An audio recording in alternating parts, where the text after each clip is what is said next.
5000 ரூபாய் பணம் வந்திருக்கு. அது என்ன அப்படின்னு கேட்டீங்கன்னா, இந்த மாதம் ஒரு 1000 ரூபாய் எலெக்ஷன் அறிவிச்சிட்டாங்கன்னா பணம் கொடுக்க முடியாது. ஆனா நடைமுறையில் இருக்கிற திட்டத்தை கொடுக்கலாம்னு இருக்கு.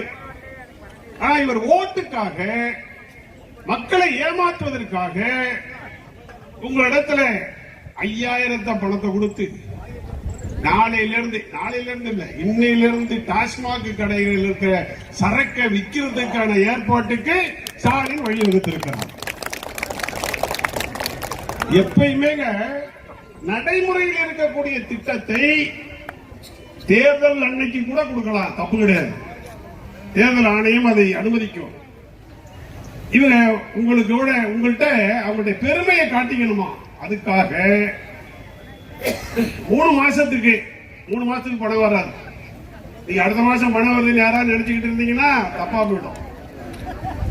அதனால அத்தான்கிட்ட காட்டாம கொஞ்சம் முந்தானையில முடிஞ்சு வச்சுங்க.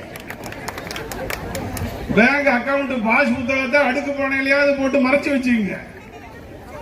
இல்லைன்னா இன்னைக்கு சரக்கு டாஸ்மாக் கடையில வியாபாரம் கூடிடும்.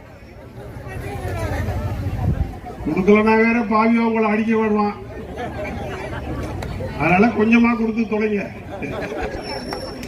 இல்லைன்னா அப்புறம் அந்த வம்புக்கு வேற நம்ம பொறுப்பாகணும். சரியா? இப்ப இன்னொரு தேர்தலுக்காக என்ன பண்ணியிருக்கிறாரு ஸ்டாலின்? இப்போ கோடைகாலம் 4 வருஷமா வரல. இவர் ஆட்சிக்கு 21 வந்தாரு. இந்த 4 ஆண்டு காலமாக கோடைகாலம் வரல. இப்ப தேர்தல் வருதுன்னு கோடைகாலம் வந்துருச்சா, அதுக்காக கோடைக்கால உதவித்தொகை கொடுக்கிறாங்க.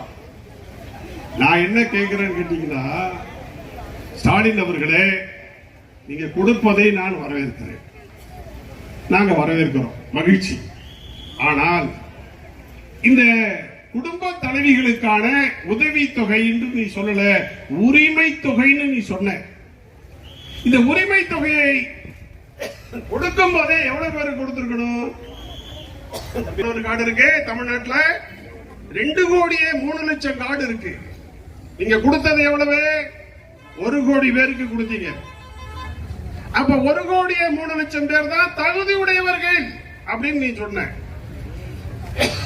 மீதி பேருக்கு தகுதி கிடையாதுன்னு சொல்லிட்ட.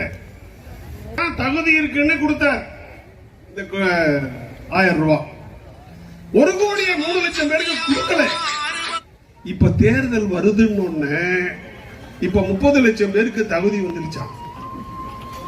அப்ப என்னங்க அர்த்தம்? 2021 இருந்து இவர் ஆட்சியில தகுதி கூடவில்லை, குடும்ப தலைவிகளுக்கான தகுதி குறைந்திருக்கிறது என்பதை அவர் ஒத்துக்கொண்டிருக்கிறார். எவ்வளவு பேருக்கு? 30 லட்சம் பேருக்கு. 30 லட்சம் குடும்பம் ஏழ்மையில் தள்ளப்பட்டிருக்கிறது என்று அவர் சொல்லுகிறார். பிளே ஸ்டோர் மற்றும் ஆப் ஸ்டோரில் இருந்து பாலிமர் செயலியை QR கோடு மூலம் பதிவிறக்கம் செய்யுங்கள். செய்திகளை உடனுக்குடன் பெறுங்கள்.